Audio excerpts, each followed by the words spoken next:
Alrighty, so we have an exciting Killer Queen Black match kicking off here pretty soon.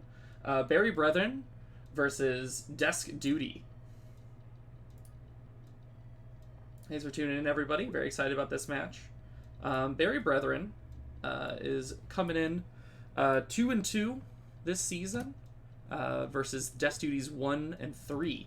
So both teams have been getting on the board this season, but everyone wants to finish off strong with a win, right? I think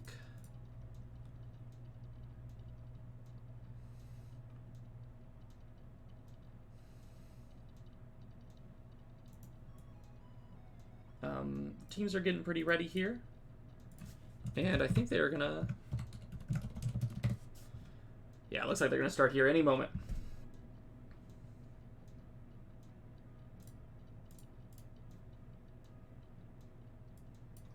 Yeah, good teams across the board. Decent numbers of subs on both teams. We have 5 players for Barry Brethren, and I think a very sizable 7 for Desk Duty. Here they go, getting off to some dancing early on. This will be fun. Interestingly, looking at their past matches, most of their matches have gone 3-0 in sets, aside from Barry Brethren. Their last set went to set 4. So they've been pretty decisive either way, winning or not. And so I'm excited to see what that looks like tonight. I feel like usually towards the end of the Swiss bracket, right, we should be expecting tighter and closer, but even better matches. So I'm excited for that.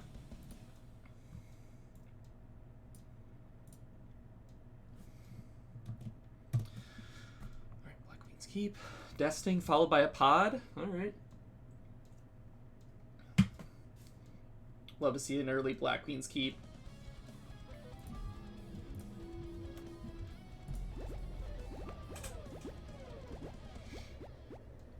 Let's see what they have for us. DJ gives space. Jordy takes over middle. But both of them are going to get warriors up over this. And, ooh, I thought they were going to get a second one out of left there. That was good. Oh, and Shazad with the rising dash. Jordy missing his dash in the first place. It's the first one to swing. But these berries are pumping in for blue here. Barry Brethren rolling them in.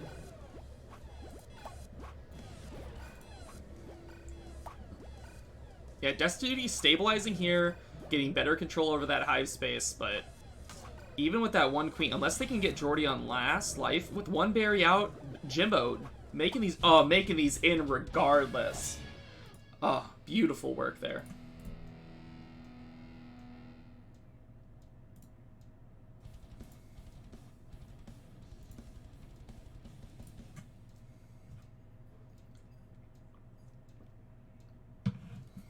Yeah, that was an interesting game. It started off relatively even, with a little map favor for Barry Brethren, but those berries got pumping quick while gold was stabilizing militaristically. And then they just weren't there for the ledge until it was like already at least half hive.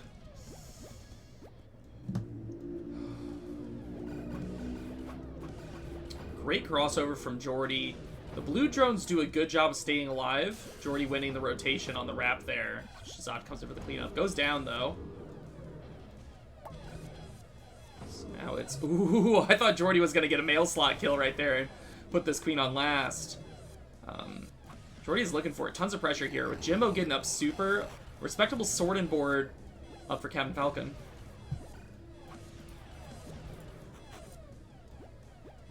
Goes down there. Great pincer work.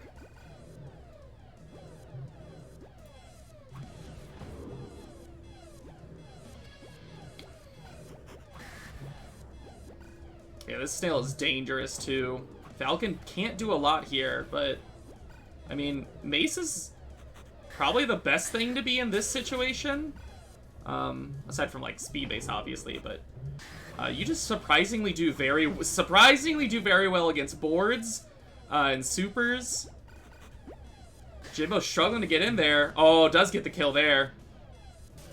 Oh, and Shazad goes down over on the right side. I gotta say... Really good work there, Captain Falcon, staying alive for so long. Picking off the sword and board. Great patience from blue team. Just keeping the pressure up, right? You don't want to let the other team swing back on you. So good poise from Barry Brethren for sure. But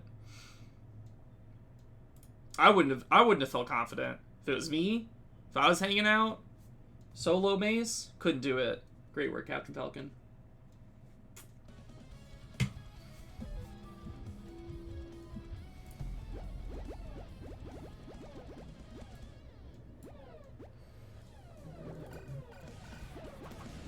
Interesting open as Shazad looks for the wrap.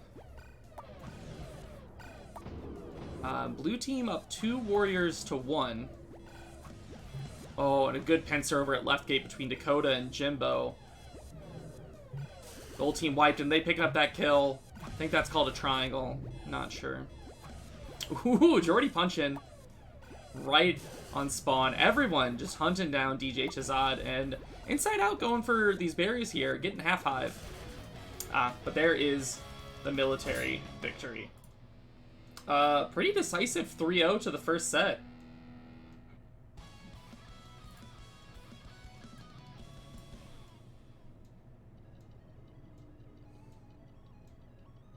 Yeah, great work there. Jordy 17-1. And then Dakota, the double sixes. Jimbo at 7-6. Very, very good job across the board there. You can just see Gold didn't give a lot of space to do too much. 4 kills being their highest, lower than the lowest for blue team. Looking at some advanced stats here. Interesting. It looks like warrior uptimes were so low on gold team. Jordy remarkably didn't kill a single warrior. Did get 3 queen kills and 14 drone kills. Did definitely put in the work there. Go through this map by map a little bit.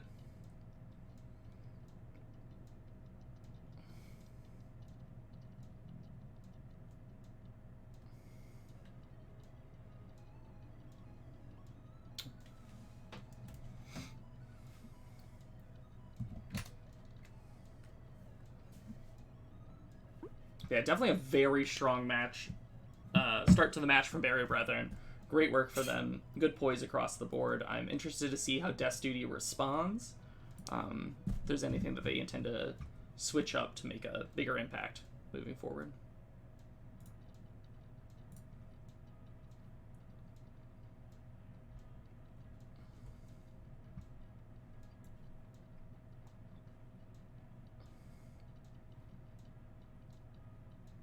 All right, looks like some substitutions to make that difference. Bringing in Catherine and Stormy. I've seen Catherine play quite a bit in the last year. Stormy, I'm not very familiar, so I'm excited to see what she does.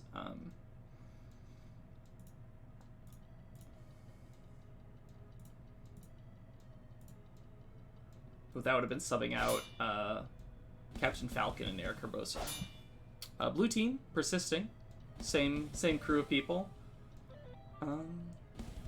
Oh, I didn't even know Fire and Ice Angel subbing in on Queen. Wow, this is the big thing, right? Fire and Ice Angel taking the place of DJ Chazad on Queen.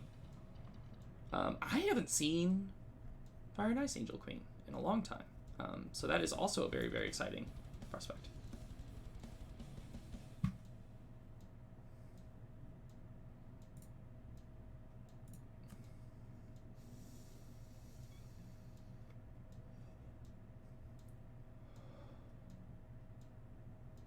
Starting off here on a pod, right where we finished.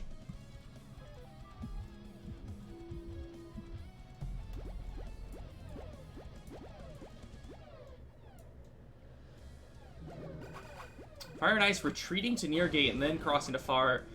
Jordy chasing after, just takes out a lot of gold workers, and they're still struggling to form here. Are they going to get a right gate? Captain Falcon getting in. Ooh, inside out, clashing down there. The whole time, Jimbo ran the berries at the very beginning. They're all clustered in the hive, and that berry still goes in. Unfortunate dynamics here. Oh, and Jordy punishing Fire and Ice. She goes low there. 4 berries out only from blue here.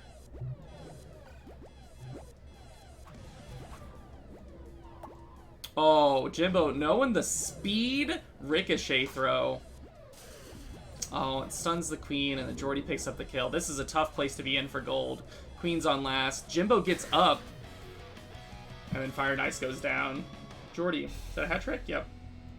Indeed it was.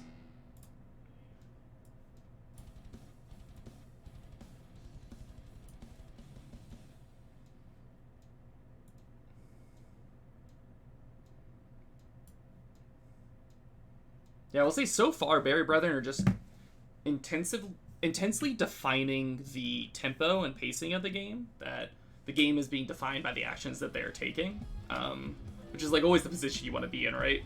Making your opponent react to the dynamics that you're putting forward.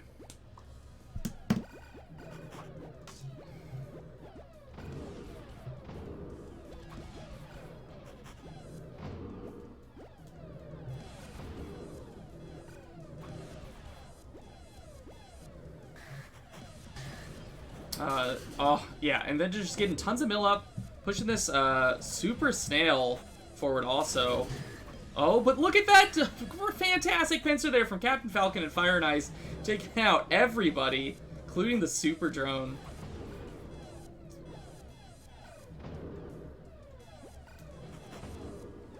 Blue getting a full mill here. Inside out immediately goes down. Dakota getting a solo kill down by Snail. Punching at Fire and Ice. Looking for it on Catherine, but doesn't pull it off. Oh, but rises right up for Fire and Ice. Yeah, and then that's the wipe. Solo kills there on the left and right side of the map. I think Blue Team has really learned that they're able to just put on a lot of militaristic pressure on and just kind of, you know, win the fights. Getting clashes here, yeah. And then there's always just someone else, right? I gotta give a lot of credit. Just like a hat trick from Dakota. I didn't even realize. Great job. I knew you got the second one up by middle gate, but I'm struggling to remember the first one, what it looked like. But really fantastic job there, Dakota. Great work. But every single time that they were they were moving Fire and Ice, and she was constantly trying to get people up at different gates, and it was just like 3 people chasing, and then one person would just always be waiting for whenever she would arrive somewhere and pick up the kill that way, and that's just a tough position to be in. Jordy forcing Fire and Ice out, each team getting up 1. Jordy immediately slinging. Yeah, they're just. I'm gonna put on tons of pressure, and we're gonna run berries. You're not gonna get into this hive. Oh, look at that! Catherine bites him for it. Someone pinging Snail there.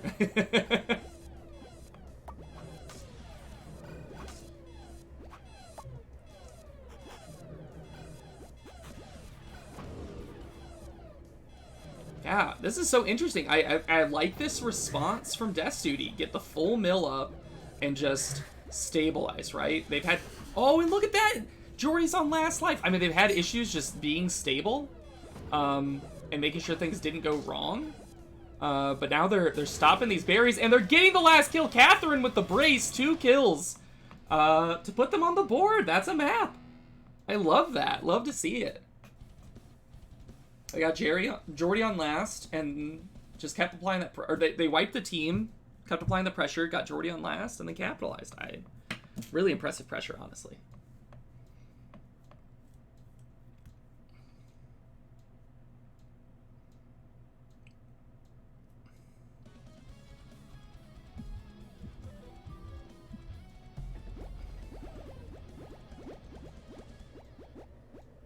All right. Tally. Gold needs to put another one on the board. Blueberries moving quickly.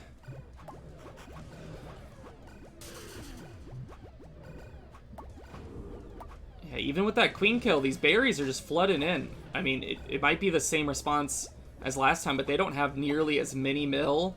And, I mean, this map is easier for berries and harder for military, right? Great clear out from Fire and Ice. The queens do get equalized, which means they're going to be 1 berry out for Berry Brethren. So good job, Jordy. Getting that space. And then that's the match. Or that's the set. That's the set. Impressive job there.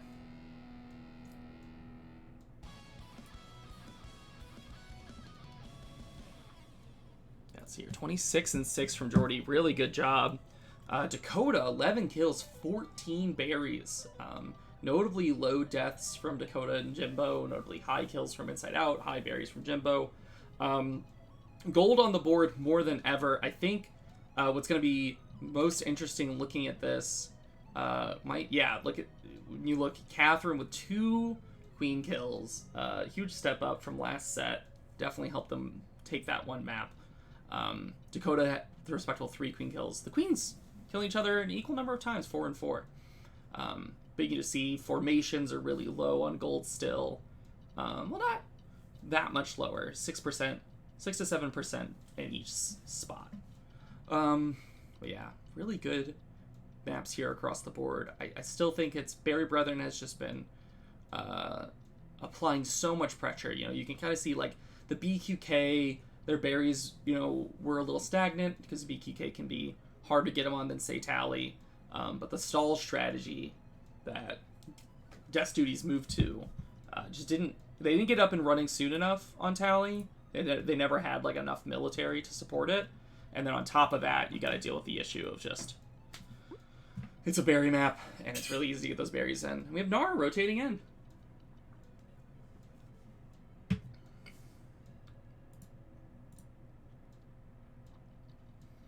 Yes, that would have been inside out leaving for Nar. First sub for blue team so far.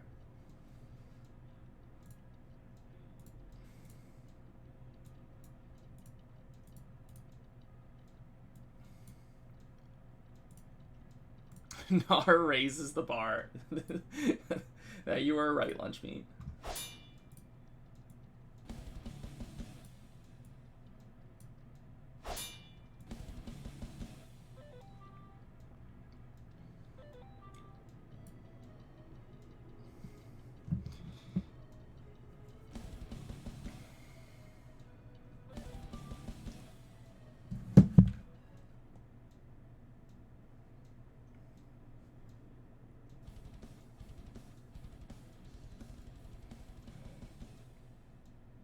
Alright, hitting into set 3 here.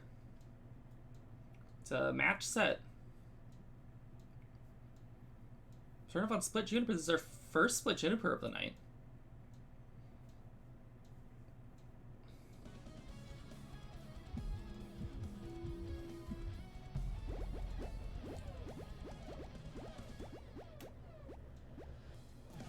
Queens open up asynchronous. Jordy getting 2 queen kills. Fire and Ice struggling to hit those drones. Let's Dakota grab a shield. He's dunking berries. Nard gets the sword board. Fire and Ace, great kill there. Blue, 3 top berries in. Gold looking to form here. They're struggling in the middle here. The drones are going to get taken out. So no objective movement for Gold as Blue is trying to finish the bottom berries. Fire and Ice! No fear. No fear. Incredible.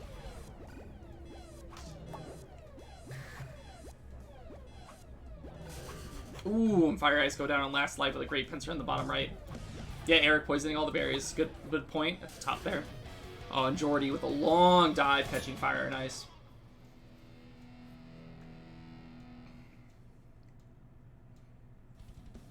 Yeah, that's a good point. Rather than trying to go for the throws into their own hive, just wanted to get them out of there. Stall out top berries as long as possible.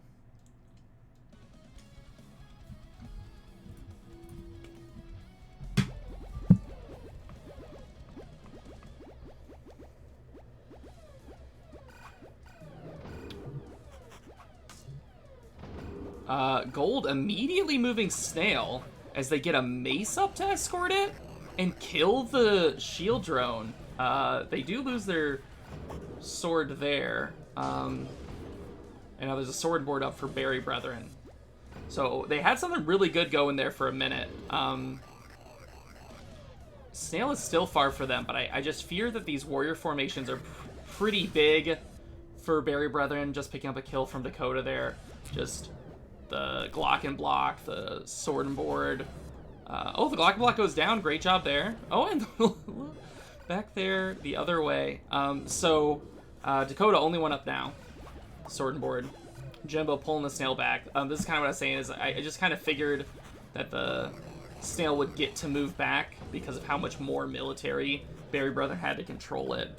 And it's kind of panning out that way. And they're picking up kills on Fire and Ice in the process. Dakota working on another hat trick, actually. Well, actually, I don't know. Dakota could have died before they got up. So it remains to be seen.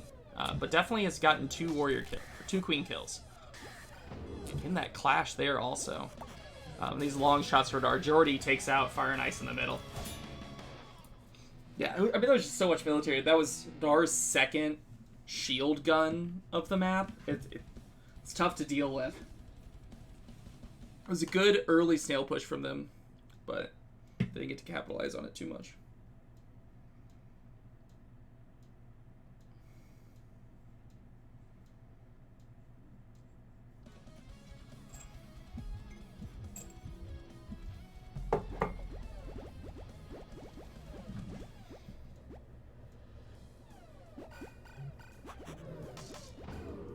Alrighty, queen swapping. Immediate snail again from Stormy. And Jordy with the turnaround kill. Swing set. Nara looking for that upgrade. Catherine looking to stop it, but Jimbo's going to sneak out over it. The whole time, though, Snail's still moving. But they've got it stopped now, and again, so much mill here. Picking up a queen kill. So much. The great denial on left gate. Phenomenal, critical turnaround from Catherine. That could be a game turner. Oh, I thought she was gonna get Jimbo there. Oh, okay. Goes down. And see, this is the tough position, right? Fire and Ice now has to recover her team. That Snail is far, which makes it relatively easy compared to when everyone can just chase you down. But they're spreading out. They've got a Speed Warrior. Yeah, and Fire and Ice going down there. That's a tough position. It's hard whenever you don't have the military strength. And that is actually going to be the match. Congratulations to Barry Brethren. Well played consistently throughout the night. I mean, look at that. A 35-1 from Jordy. He's been playing well all night, but definitely the best numerical set of the match. Dakota and Jimbo both with 6 kills, 8 and 12 berries. Jimbo at the most there. Nar, a respectable 4 kills. Catherine matching, another 4. You can just see how good of a 12? Nearly 1,200 miles, 1,165 snail miles from Stormy. You can see Fire and Ice just was running a lot and wasn't able to pick up a lot of kills as a result. That's a tough position to be in. I mean, you see Stormy exclusively ran objective, 0% warrior formation, but their second best is 12.9%, right? Versus like the second highest warrior formation being 41% for Barry Brethren. Phenomenal job from Catherine at 51.3%, highest warrior lifetime of anyone on the board, which was definitely essential to some of these maps. Keeping them in there, being the last up a lot of the times. But yeah, really fantastic games across the board from everyone. And congratulations to Barry Brethren, and I'm excited to see what both of you do in the playoffs. So, I think I'm going to call it there. So thanks everybody for tuning in. There are a bunch of matches going on right now. I think QP Mini Bosses has a match that might be, let's see who's online right now. Yeah, QP I'm following. So I'm going to go ahead and raid them. So thanks for tuning in. Phenomenal match. And I'll catch y'all soon.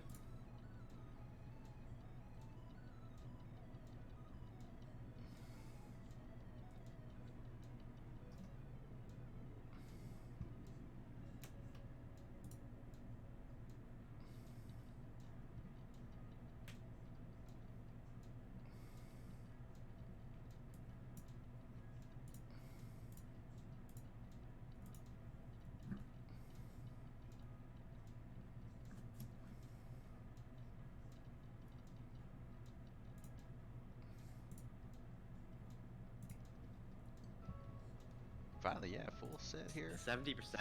Yeah, killing it. 70%. So great job here. We got a lot of graphs to look at. Let's check out these graphs. Oh, that one looks crazy. Every time it makes you laugh. Oh, look at that little guy. And some more stairs. The ocean waves. Yeah. And yeah. That guy's pretty. The third one. Yeah. We got some, this one has eyes. A little like whale here. All right, BFFs get their first set win. Shout out to Woody for the raid. Thank you, sir. So, it is 2-1, Woody. You missed the near match. The BFFs quit. Oh, not coming back. They quit and came back. I guess they wanted a mic drop and then leave. I figured they may have been ready to do a different substitution, but so far, I think Zidane has been shifted out. We've beaten Breezy Nerf Zidane. Sauce on. Yeah, Nerf Sauce is